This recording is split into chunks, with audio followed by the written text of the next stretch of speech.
کہتے ہیں ان پریوں کے دل نہیں ہوتے، لیکن ایلنور ایسی پہلی پری تھی جس کے اندر کچھ دھڑکتا تھا۔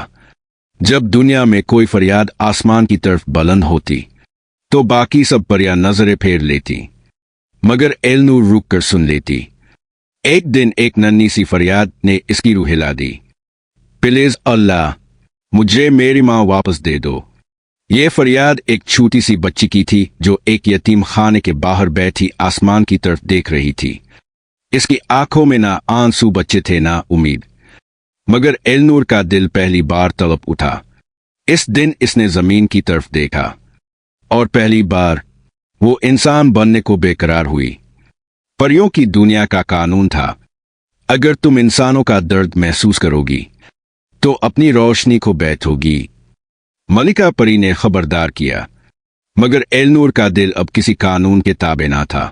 وہ جانتی تھی انسان بننے کا مطلب صرف جادو کھونا نہیں، بلکہ دعا بن جانا ہے۔ رات کے وقت جب ستارے نیند میں تھے، وہ بچی تنہا بیٹھی تھی، خاموش ٹوٹی ہوئی خالی آنکھوں کے ساتھ۔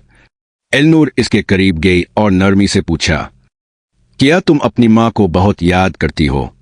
لڑکی نے آہستہ سے کہا، میں ہر رات دعا کرتی ہوں۔ کیا اللہ سنتا ہے؟ ایلنور نے آسمان کی طرف دیکھا اور مسکرا کر کہا، اللہ سب کچھ سنتا ہے۔ کبھی جواب آسمان سے آتا ہے اور کبھی کسی پری کے دل سے۔ اسی لمحے ایلنور نے فیصلہ کر لیا، اپنے پر اپنی چمک اور جادو قربان کرنے کا۔ آسمان پر روشنی کی ایک لکیر چمکی اور ایلنور کا وجود بدلنے لگا۔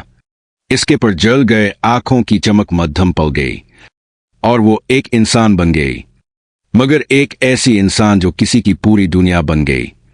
برسوں بعد وہی بچی ایک کامیاب ڈاکٹر بن چکی ہے، اور ایلنور جو اب نور آپی کہلاتی ہے، ایک یتیم خانے میں سب بچوں کے لیے ماں ہے۔